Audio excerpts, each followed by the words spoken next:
Good afternoon, everybody. My name is Erich Kurschat. Welcome to today's Harmony Insights lunch date featuring my guest, Erin Diehl.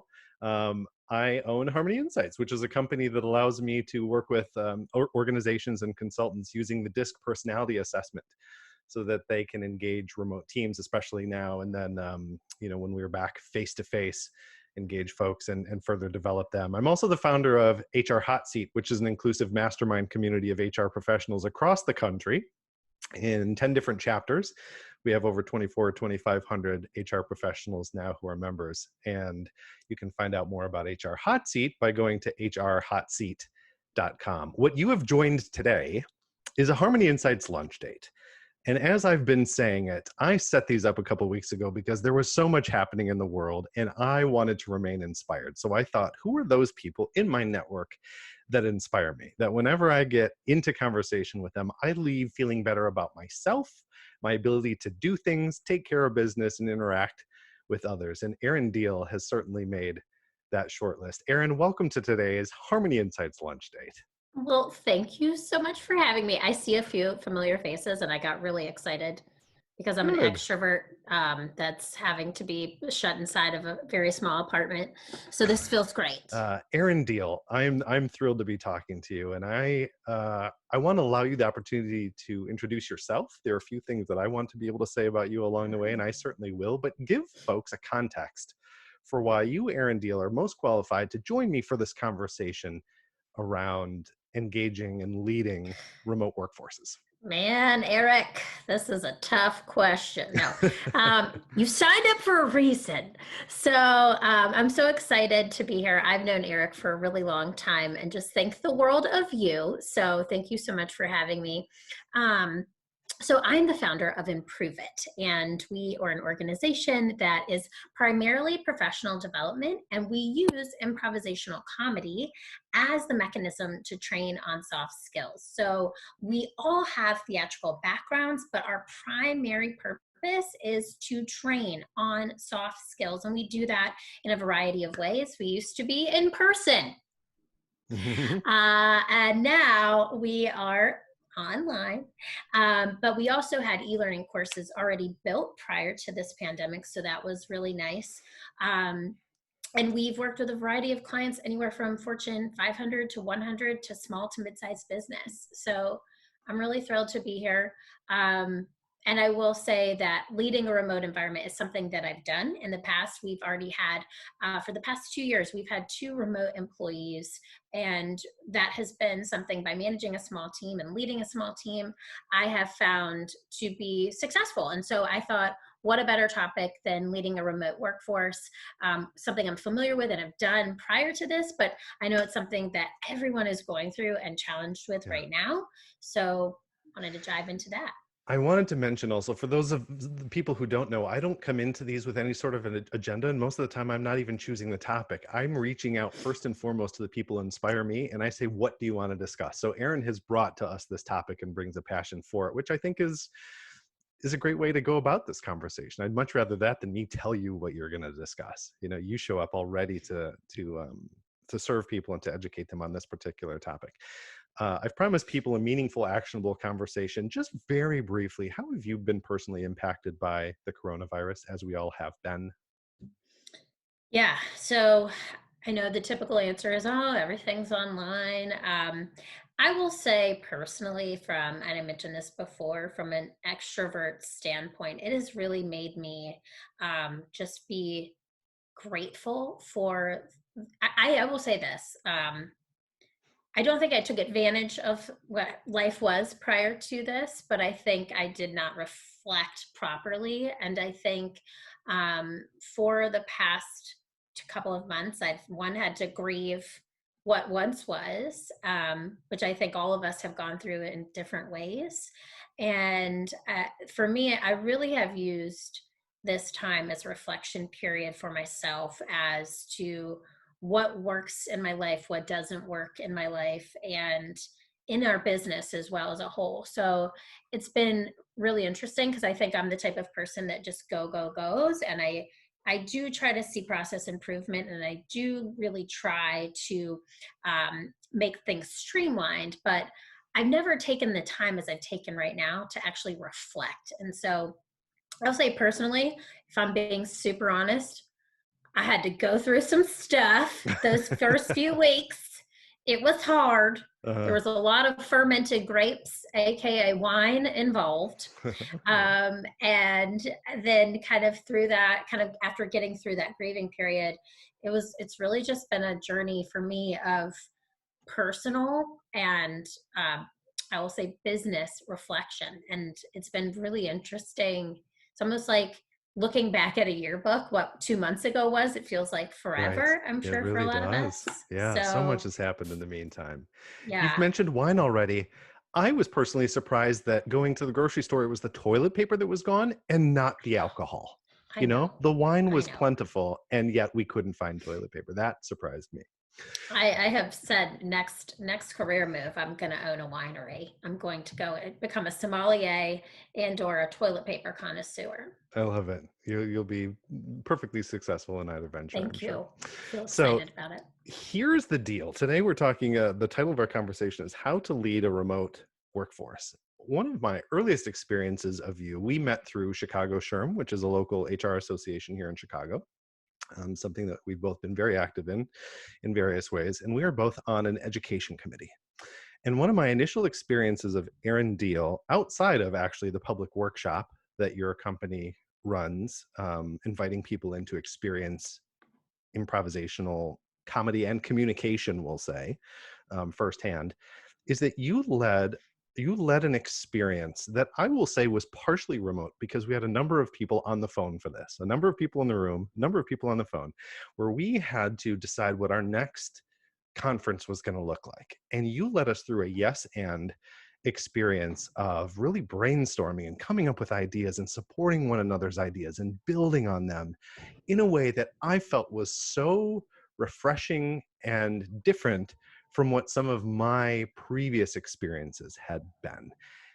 And I mention this to say, number one, I saw a number of leadership qualities in how you approach that conversation, but also there are a number of people on the phone who were able to participate and able to take part in that conversation as well from a remote perspective. Yeah. As you've brought this topic to me and given that story that I've kind of set up to, tell us just a little bit more about what gets you all fired up about the possibility and potential associated with leading team members who are not directly in front of you, who are not sitting beside you in your workspace. Mm. Okay, so first of all, I have so many thoughts. Should we So clear our many thoughts. calendar for the Yeah, afternoon? everybody, just stay with me here. And by the way, if you hear a baby in the background, I preface this to Eric. I have a 9-month-old, so you may hear he might join from the back. Who knows? So he's here for it too. Um, All are so I welcome will. at Harmony Insights Lunch Date. He's coming in hot. So wanted to just sort of take that yes and piece. And I will say one of the biggest things in everything we do, we try to always have an overarching objective. So when I wanted to talk to you guys today about leading a remote environment, that the overarching objective for me is communication plus collaboration equals virtual adaptation, if you will. So that sort of thesis statement is kind of where I want to guide this, what you just asked, and kind of guide this conversation. So the very first piece, communication, is critical. I will say this, what is happening right now is giving me life. Communication via video is something that I think is so important to teams right now. People, we need each other more than ever. So seeing a face, seeing your team on video, creating that space so you can get in front of them and actually look them in the screen and say, how are you? Uh-huh. Is so important, right? So communication, I think number one starts with showing your full self, not just jumping on a phone call. I know, I mean, if I'm being honest, I have on this top and I've got on yoga pants on the bottom. Like you can show up, right? And just do like the mullet, business on top, party on the bottom.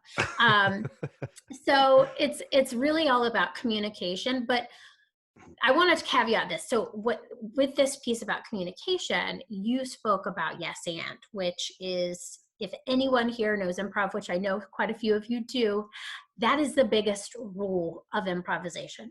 It is yes, I hear you, and I'm going to add something to the conversation. And what it means, it's a postponement of judgment. So I will say this: when Eric and I met and we were in, in this education committee together, I come from this bubble of improvisers and my team who is constantly using this philosophy to not only do scenes on stage, but to brainstorm. And so when I'm put into scenarios where I'm not around that bubble of like-minded people, it's really hard for me to watch the naysayers come in and negate other people, because I automatically watch people shut down in those Yeah. conversations. So for me, as a person is a part of that brainstorm, I literally couldn't handle it, which is why I suggested going to yes and. So really what that means is it's having a brainstorm, it's having a conversation where you are not allowed to shut down somebody else's ideas, where you are only there to listen and add to what the person before you said. And I know a lot of times people say, well, sometimes you have to say no. And that is absolutely correct. Mhm. You can't say yes to things. Like, a lot of people are on a budget freeze right now, Mhm. right? You can't say yes to everything, but you can redirect that no and reframe it in a way that makes that person still feel heard. It's all about making our teams feel heard at this very moment. That's so helpful, and especially given the work that I do around disc and personality styles. As soon as you said naysayers, I immediately thought of people who are wired, potentially like myself, who more quickly see why something isn't going to work than how it is, and contributing that insight as seen as a way of being of service. So Yeah. not getting in the way and not trying to shut it down, but rather saying, okay, in case you hadn't considered this, here's a potential roadblock or obstacle that we're going to face, and I'm sharing this because it's my way of contributing what I see as a strength of mine.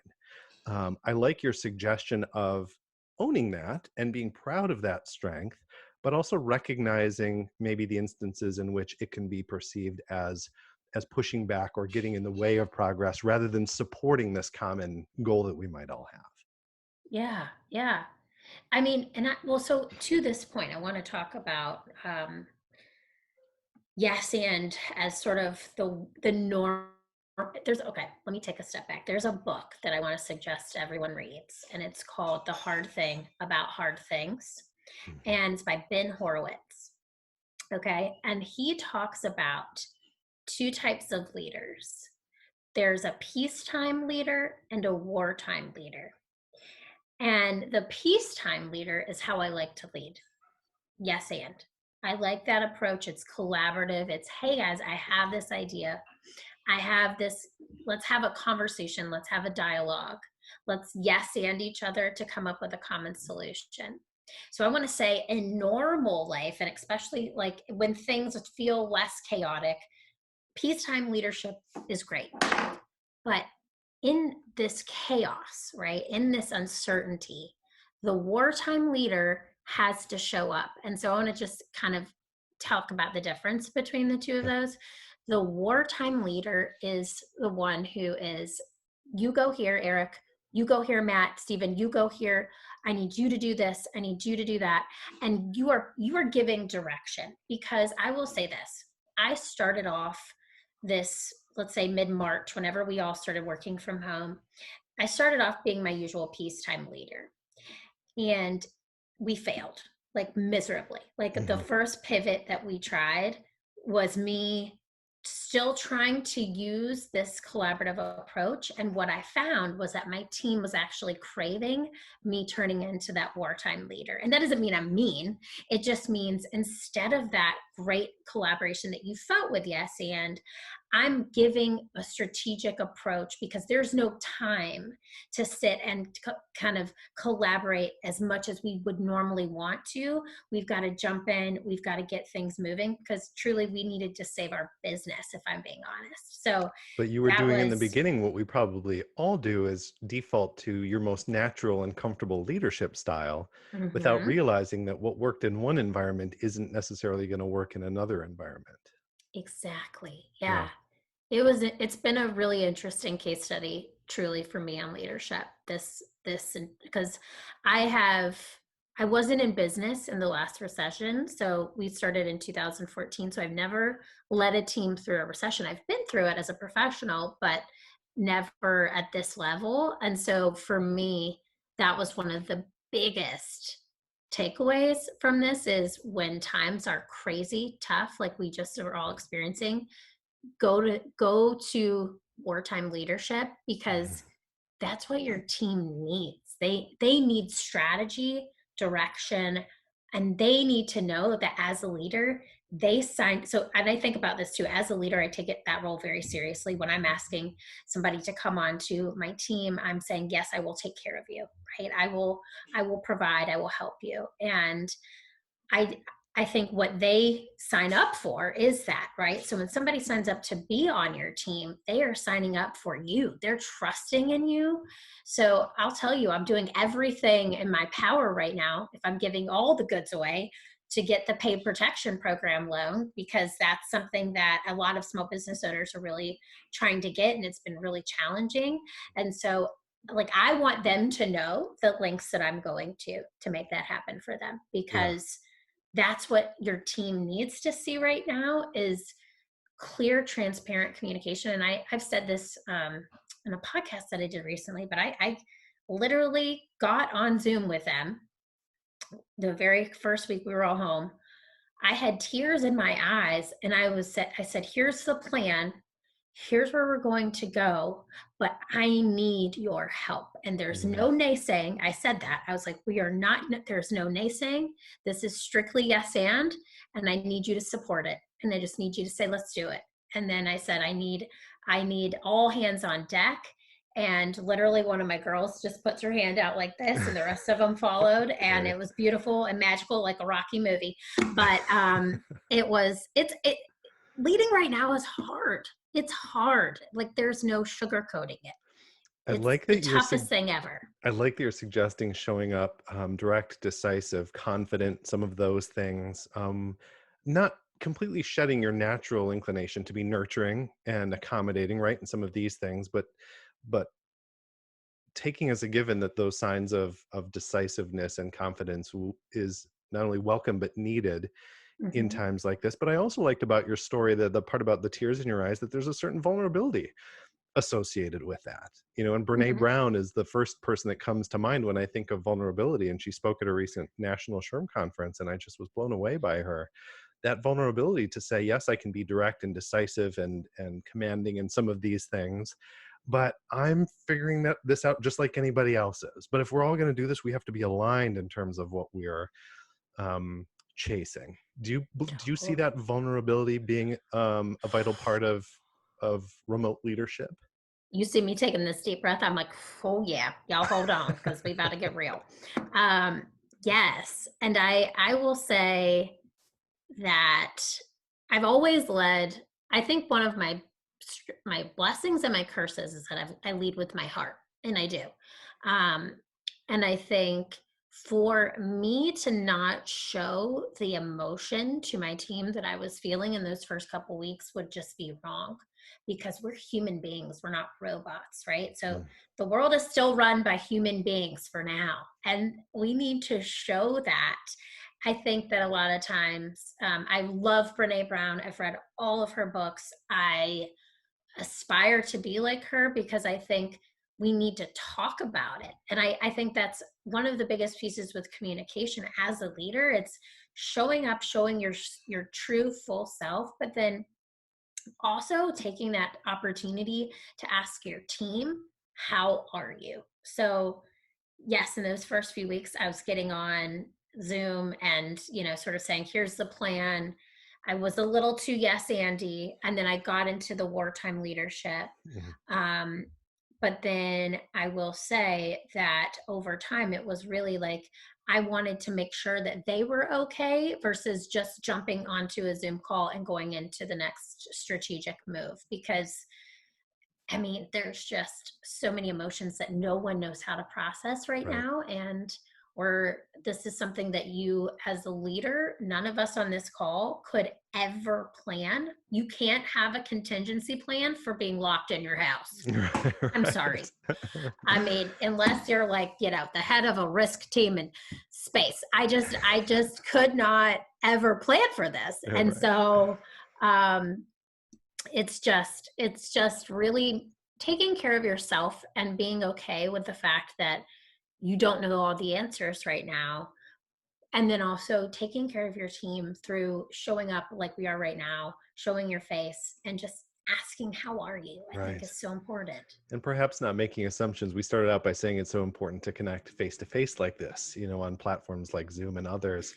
And yet at the same time, I posted recently a great article about Zoom burnout, where Mm. people are saying, for the first time ever, all of my worlds have collided in this one seat in front of this one screen. I'm doing happy hours with friends. I'm doing business calls. My family is coming together to have dinner together and celebrate holidays, maybe, and I don't know how to process all of that.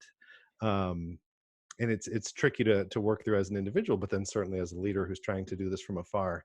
I would imagine when we think of the challenges that we face and that our attendees have faced, and I welcome you, by the way, if you're attending, to put in the chat section some of the challenges that you are individually facing related to remote leadership, that people have faced their share of failure in the last several weeks. That we come into this and we're like, oh, I've used Zoom before and I've facilitated, I can kind of pivot in this direction, and your technology doesn't work, or your notes have gotten eaten by the dog, and you kind of throw up your hands and say, I don't know what to do. I don't know if I can recover. What do you have to say to that person who is facing failure straight in the face? Oh, Eric, it's like you set me up. Can I plug it? Can I plug? Go for it. Okay. Well, so this is funny because right before this call, you guys, on a personal note, I was just complaining to Eric about my failure this morning with technology. So funny enough, I just launched a podcast called Failed It. Now, this was not planned. This was a podcast that was in the works since December of 2019. I have so many people to interview right now. No, I'm just kidding. That's a very bad joke. I wanted to take the opportunity as a leader to highlight, instead of the successes, the fails that have gotten people to where they are. Because in improv, we say there are no mistakes, only gifts. And I believe it is our failures that help unwrap those gifts. So it's really all about looking at somebody's resume, and instead of saying, oh my gosh, look at how great they are, I want to unpack, how did you get there through the failed steps along the way? And today, I will say, going back to your whole topic of just Zoom fatigue, technology fatigue, I'm feeling it too. Like I'm on this all day. And so when my friends are like, let's FaceTime, let's have a dinner, happy hour, the last thing I want to do is look at a screen. I'm like, Yeah. I haven't breathed a drop of fresh air in 3 days. Yeah. So it's really, if you are feeling frustrated by technology, if you're feeling that right now this is an overload for your brain, I want to encourage you to take a step back. I had to do that very same thing this morning. I was getting very frustrated with the technology platform. So I walked away. I got myself coffee, because that's the other thing right now while working from home. You don't have those, let me go into the kitchen and say hey to a coworker moment and then have a water cooler chat for 5 minutes. You've got to create those for yourself. So I've started to actually set timers on my phone. And so if I'm doing something on my screen, I'm sitting here typing, it's an hour, I'll say, okay, I'm giving myself an hour for this task. And then I'm going to get up. I just got a new Fitbit. I'm going Yeah. to make sure I get some jumping jacks in, or I'm going to walk downstairs, see my little nugget, and have a coffee, and then come back upstairs and do another task. Because I do think at the end of the day, I'm feeling a burnout that I have never felt before. I don't know about you guys. It's different because we're used to being in person. That in-person connection feels different, but like this, it's almost like our brain can't process the screen and then the people as Hmm. quickly as you can in person. I'd be very interested to hear some scientific data on that, because I think we're all feeling it. So I think it's scheduling in strategic breaks to walk away from your screen Yeah. and giving yourself opportunities to do something completely different with your brain. Whether it's I've also found meditation to be helpful, if I'm being honest. I'll do like 5 to 7 minute meditations sometimes. Right now, again, like I said, I'm waiting on that pay protection loan. So I'll do an abundance meditation where I'm like, it's coming into my bank account. Here it is. I feel it entering If into that Bank works of for you, America. I have a wish list of things that I might pass along for you to include. We've spoken, one of our previous Harmony Insights lunch dates was on mindfulness, and we talked a little bit about meditation and how valuable that can be right now. If you can believe it, we are already so close to our time. And Man. again, I'm going to encourage people to stick around if they want to engage with us and ask further. A couple final questions for you. What is, and I'm sure you have a whole list of them. By the way, I'm going to follow up with attendees via email with a list of resources that you're going to share with me that I can pass along to your podcast and some other things. That book that you mentioned, I've written down, The Hard Thing About Hard Things. Yes. So that stuff will come. What is one thing that attendees on this call can do when we part ways to move in the direction of becoming a more confident leader of remote workforces? That's a great question. So if I could narrow it down to one thing, I would say this is really where I want to leave this. Control what you can control, which are two things: your attitude and your effort. So you can control your attitude by who you allow into your FaceTime, this whole Zoom piece. Okay. If you got Grandma Martha, who's like, the world's ending, buy all the canned goods, don't call her. Okay. Um, then you can also control how you show up every day. So having a morning routine that is putting yourself in a positive space. And then you can control your effort. And I actually have a free resource for you guys on this because I know we're kind of getting close to time. The podcast, the very first episode we just did is called The 3 Things I Learned as a Leader During COVID-19. And I talk first and foremost about the first things you can control: your attitude and your effort. The second thing that I say that the second thing that I learned is that, what is the second thing I learned? Something great. I'll come back to you, but I remember the third. It's improvise your butt off. Okay. So there's what is the second thing? I'll have to think about it, People but will we'll just have send to you. listen to the You'll have to podcast to listen. Yeah, find that's a out. teaser. That's a teaser. And then I also want to give everyone a free resource that we put together, all about team collaboration during COVID-19. So I sent that to Eric. It's a PDF. It's really fun and visual. So you'll get both of those things. And then we also have something called a Daily 5 Challenge. Should you want to go in and just see what our methodologies are all about, you get audio, PDF, a worksheet of the learnings, but it's really all about 4 different things that you can do. The 5th day is a reminder and a refresh to become your best self every single day. And it comes to your inbox 5 days a week. You might hear this nasal twang voice on the audio. Erin, I'm so grateful to you for joining me for this.